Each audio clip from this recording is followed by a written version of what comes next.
Hello everyone, I am Mohit and I'm going to teach you current and electricity. So let us start with current.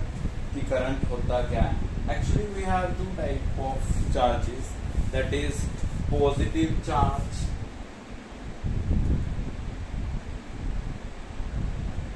and negative charges. Positive charges are due to holes. Introduction ही हम semiconductors में भी पढ़ते हैं. And negative charges are because of electron, है ना. सो जब भी चार्जेस का फ्लो होता है, दैट मीन्स हम क्या बात करते हैं कि वो करंट फ्लो कर रहा है. चार्जेस का फ्लो होना टाइम के साथ, उसको क्या बोलते हैं? करंट. ठीक है. करंट को हम डिनोशन किससे करते हैं? सिंबल कैपिटल आई से. ओके. और चार्जेस को मैं किससे डिनोट करता हूं? सिंबल क्यू से. टाइम को हमें पता है T. So I is equal to what? Q by में टी. कितने नंबर ऑफ चार्जेस फ्लो कर रहे हैं पर यूनिट टाइम के रिस्पेक्ट में चार्जेस का फ्लो होना ही क्या होता है? Current. So it is defined as the flow of charge per unit time. Okay. Then इसको हम हर एक चीज को मेजर करते हैं, ना. मास को केजी में, टाइम कितना टाइम है सेकेंड में. सो करंट को हम कैसे यूनिट क्या है? एम्पियर. और इसको किससे डिनोट करते हैं हम? कैपिटल ए से. 5 एम्पियर का करंट फ्लो हो रहा है, 10 एम्पियर का करंट फ्लो हो रहा है. सो एम्पियर की ऐसा यूनिट क्या है? करंट की ऐसा यूनिट क्या है? Ampere. Measured by ammeter. Ammeter एक क्या है? डिवाइस है जिससे हम करंट को क्या करते हैं? मेजर करते हैं. Okay. It is a scalar quantity. ये एक स्केलर क्वांटिटी है. Why it is a scalar quantity? हम जब भी हमने पढ़ा है ना, scalar quantities are those quantities, physical quantities, जिसके अंदर क्या होता है? सिर्फ डायरेक्शन एसोसिएटेड होती है. मतलब डायरेक्शन की मैग्नीट्यूड होता है, डायरेक्शन नहीं होती. तो जिसके पास सिर्फ मैग्नीट्यूड होता है उसको हम क्या बोलते हैं कि वो स्केलर क्वांटिटीज है. पर यहाँ पे जब भी हम बात करते हैं करंट, ये तो हम कहते हैं कि इसकी सर्किट डायग्राम को समझो कि एक रेजिस्टेंस है, यहाँ पे बैटरी या सेल जहाँ से करंट आ रहा है, ये पॉजिटिव टर्मिनल इसका, ये नेगेटिव.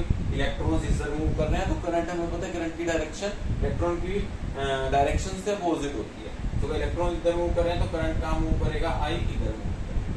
ठीक है. तो करंट की तो डायरेक्शन भी है, आई की तो डायरेक्शन भी है, पॉजिटिव टू नेगेटिव. पर फिर भी मैं बोल रहा हूँ कि एक स्केलर क्वांटिटी है. जबकि एक स्केलर क्वांटिटी तो वो क्वांटिटी होती है जिसके पास सिर्फ मैग्नीट्यूड हो. यहाँ पे तो डायरेक्शन भी आ गई, है ना. तो ऐसा क्यों हुआ? इट इज बिकॉज क्योंकि यहाँ पर ये कुछ वेक्टर लॉज को ओबे नहीं करता. It does not obey vector laws. जैसे मान लो कि यहाँ पर I1 करंट आ रहा है, I2 आ रहा है और इधर यहाँ से I3 जा रहा है. तो मैं बोल देता हूँ कि I1 is greater than I2. तो अब I1 और I2 अपोजिट डायरेक्शन के हैं. Then I1 minus I2 equal to I3 होना चाहिए, लेकिन ऐसा नहीं होता. एक्चुअली में क्या होता है? KCL के अकॉर्डिंग, वो आगे पढ़ेंगे हम, कि जो I3 है यहाँ पे वो क्या होगा? सम होगा I1 और I2 का. बेसिकली कहने का मतलब क्या है कि वेक्टर लॉज को, वेक्टर के भी कौन से laws? Vector law of addition, इसको फॉलो नहीं करता. इसीलिए अगर वेक्टर के लॉज को ही फॉलो नहीं कर रहा तो वो क्या वेक्टर क्वांटिटी होगी? No, it is a scalar quantity. ठीक है. Then we have types of current. Current के टाइप्स क्या होते हैं? We have basically 2 types of current. पहला है अल्टरनेटिंग करंट. अल्टरनेटिंग करंट जो हमारे घरों में भी मिल रहा है. ठीक है. That is AC, alternating current. Alternating current में क्या होता है बेटे, वो करंट होते हैं जिनकी डायरेक्शन तो चेंज होती रहती है कॉन्टिन्यूसली, लेकिन whose direction changes continuously but direction changes periodically, लेकिन डायरेक्शन जो है वो पेरियोडिकली चेंज होगी। मतलब क्या है, मैग्नीट्यूड, अब मैं इसको ग्राफ से समझो जरा, कि यहाँ से अगर मैंने ओ ओरिजिन पॉइंट से स्टार्ट किया और यहाँ पे देखूं करंट की कुछ वैल्यू होगी, सपोज करो यहाँ पे 1, यहाँ पे 2, यहाँ पे 3, यहाँ पे 4, तो यहाँ पे मैक्सिमम आई नोट, तो यहाँ पे हर जगह डायरेक्शन जो है करंट की मैग्नीट्यूड वैल्यू जो है वो चेंज हो रही है, मैग्नीट्यूड आ गया, मैग्नीट्यूड जो है वो चेंज हो रहा है कॉन्टिन्यूसली, और डायरेक्शन जो है वो पेरियोडिकली चेंज हो रहा है। मैग्नीट्यूड कैसे चेंज हो रहा है, जैसे यहाँ पे देखो ओरिजिन पे 0 से स्टार्ट हुआ, फिर कुछ टाइम बाद इस करंट की वैल्यू 2 हो गई, 2 एम्पियर, फिर 3 हो गई, 4 हो गई, तो यहाँ पे देखे जाएंगे तो फिर डिक्रीज होने शुरू हो जाएगी। फिर क्या है कि जो वैल्यू है मैग्नीट्यूड की वो तो चेंज हो रहा है, ठीक है, और जो डायरेक्शन है वो पेरियोडिकली हो रही है। पेरियोडिकली कैसे, जैसे यहाँ से 0 से पाई का पीरियड है, फिर पाई से 2 पाई का एक रेगुलर इंटरवल ऑफ टाइम के बाद, 0 से पाई, पाई के 2 पाई, 2 पाई से फिर 3 पाई।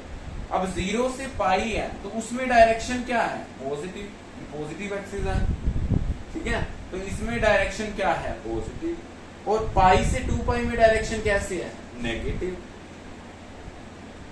तो जिसकी डायरेक्शन पेरियोडिकली चेंज हो रही है और मैग्नीट्यूड चेंज हो रहा है, वैल्यू चेंज हो रही है, वो कॉन्टिन्यूस रेगुलर, ठीक है। अब एक चीज होती है कि करंट की वैल्यू तो कभी नेगेटिव नहीं होती, तो ये नेगेटिव क्या चीज शो कर रहा है, ओनली डायरेक्शन, ठीक है। उसके बाद ये ग्राफ रिप्रेजेंट क्या करता है, I not maximum value of current को, और ये मिनिमम वैल्यू माइनस आई, ठीक है। Then we have DC, that is direct current. Direct current वो करंट होता है जिसका मैग्नीट्यूड और डायरेक्शन दोनों सेम रहे। इसको ग्राफिकली कैसे समझ सकते हैं, जैसे मान लो कि मैंने क्या किया, यहाँ पे मेरे पास कोई भी करंट की वैल्यूज है और ये टाइम, तो कोई भी मान लो 5 एम्पियर पे मैंने करंट की वैल्यू को फिक्स कर दिया है। अब ये करंट जो है, ये मैग्नीट्यूड क्या है, वैल्यू क्या है इसकी, 5 एम्पियर, तो ये 5 एम्पियर पे फिक्स होया हो, और इसकी डायरेक्शन भी सेम है, पॉजिटिव एक्सिस में ही है, क्योंकि एक ही जगह मैग्नीट्यूड उसका फिक्स हो गया ना 5 एम्पियर पे, ठीक है। इसकी जिसकी डायरेक्शन और मैग्नीट्यूड दोनों के दोनों क्या रहे, कांस्टेंट रहे, तो उसको क्या बोल देते हैं हम, डायरेक्ट करंट। सो हमने आज क्या डिस्कस किया अभी पहले कि करंट क्या है, it is defined as the flow of charge per unit time, charges का फ्लो होना, चार्जेस कौन से, पॉजिटिव और नेगेटिव, बेसिकली नेगेटिव इलेक्ट्रॉन्स की वजह से, तो I is equal to Q by में टी। ऐसा यूनिट्स क्या है इसकी, किसमें मेजर करते हैं हम, एम्पियर में। कौन सी डिवाइस है जिससे हम मेजर करते हैं करंट को, that is known as ammeter, और it is a scalar quantity. Question arises why it is a scalar quantity, it is a scalar quantity because कि ये वेक्टर लॉ ऑफ एडिशन को फॉलो नहीं करता, simply इसीलिए अगर वो वेक्टर लॉ ऑफ वेक्टर के लॉ को फॉलो नहीं कर रहा, दैट मींस वो वेक्टर क्वांटिटी नहीं है, that is it is a scalar quantity but it gives direction also, ठीक है। फिर देन वी हैव, हमारे पास टाइप्स ऑफ करंट क्या हैं, we have AC and we have DC. AC is the direct current and AC is the alternating current and DC is the direct current. AC में क्या है, magnitude और direction, magnitude तो continuously change होती रहती है और डायरेक्शन पेरियोडिकली, अभी बताया मैग्नीट्यूड भी चेंज हो रही है, देखो मैग्नीट्यूड चेंज हो रहा है कॉन्टिन्यूसली, और डायरेक्शन कैसे चेंज हो रही है, पेरियोडिकली, इस पीरियड के बाद फिर डायरेक्शन। बात समझ में आई।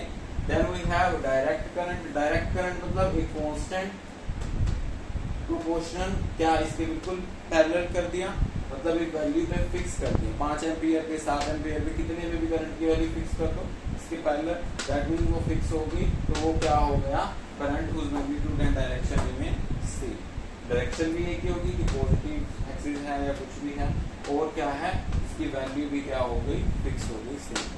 बात समझ में आई? तो we have current and it's all about current and it's types. उसके बाद हमारे पास आता है ओहम्स लॉ।